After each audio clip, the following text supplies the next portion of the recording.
Hey gang, Spike here, and welcome to the results review for the week ending 11 or November 27th, 2010 at forexstrategyresults.com, which is a blog that I set up to teach my children how I am able to use a very simple and conservative strategy to generate a 4% return on my account each week, trading just one currency pair on one chart using one strategy in the Forex market. And I know you're saying, Spike, it can't be done, but that's why I set up a case study to show my children how it can be done, and to show any of you that it also can be done if it's something that you want to follow along. So again, for those of you who are new, welcome aboard. And the purpose of the um, results review is just to show you what our strategy looks like on a chart and to give you some insights as to trades we take and why. I will be putting together a PDF and a video which gets into the exact calculations of the strategy, but this is just to give you a general overall feel of what we're doing. The blue line is where the week started.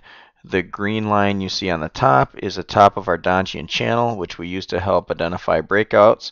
And the red line is the bottom of the Donchian channel, which we use to identify breakouts to the downside. So again, the week opened right here with price action coming up to the top of the channel.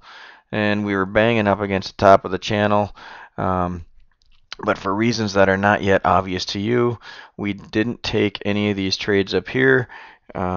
Essentially because my strategy is designed to wait till we come back down to a midline, which you don't see here. But I don't like to take any of these momentum trades right out of the gate. I like to let the market settle down. So, and again, we'll get into that more in the PDF and the strategy video, which is forthcoming. But so anyways, we had all these moves to the top. We ignored those. Then we come to the bottom channel. We cross through our midpoint.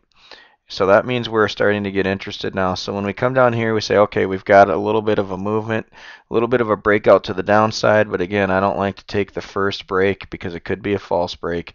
So I wait for a pullback. And when price comes back up above the highest high of the last bar, that's how I'm defining my pullback.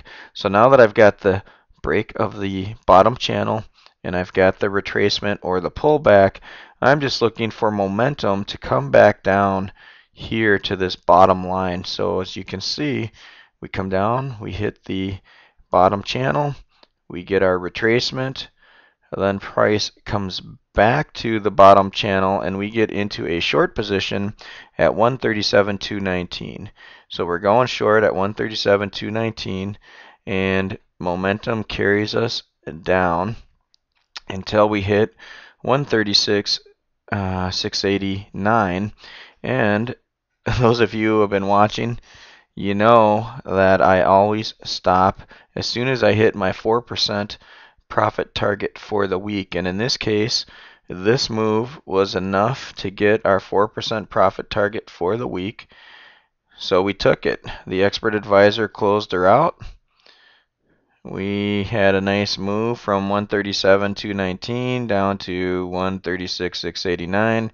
We hit our profit target. In fact, on this trade, we made $106. I've got it way over here, but that's how much we made. And we were done for the week. And just like last week, I was finished with all my trading with my 4% increase by the time I got up for work in the morning on Monday. And just like last week, you're saying, Spike, look at how much money you left on the table. And again, if you want to use a more aggressive strategy, you can go for some of those moves down here. But I'm very conservative, especially with this case study. My goal is to hit 4% a week. When I hit it, I stop. That's my plan. And we hit it right here on the first trade. Now, let's zoom out. Take a look at the entire week between the blue lines. And let's just make this bigger so you can follow. Okay. So again, we started the week with some pressure to the upside, but we did not get triggered to take a trade. Okay, then we get a little bit of downside. We get a downside move right here. We get our retracement. We revisit the bottom of the channel. We get short, and we hit our profit target right here with $106 profit. Now, gang, look at this continued move. Man, in my other account I would take something like that, but in this one we're just learning how to trade, and we're learning about discipline, so we stopped. We stopped right here, but there were some additional opportunities. You can't let the trades you didn't take worry you. You know, you could still sleep at night with this profit, or at least I can, but it's nice when you catch these big moves as well. So with that said, let's go to the table and review real quickly.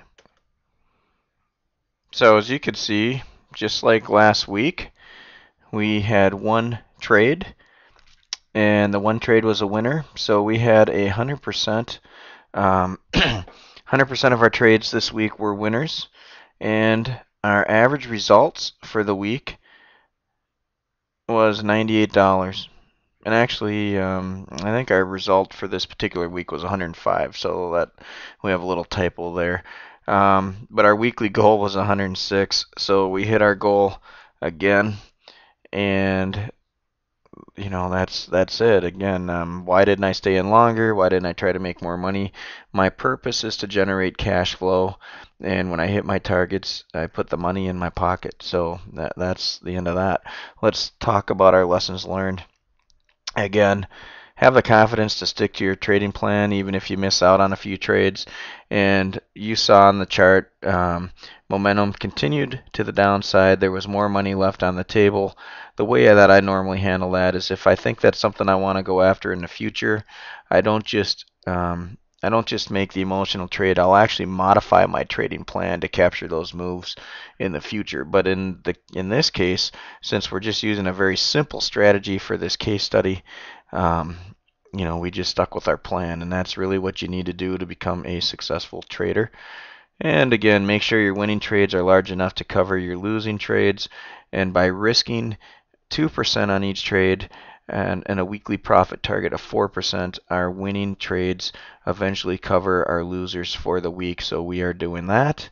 And again, it was a very short week, not a lot of action in our account.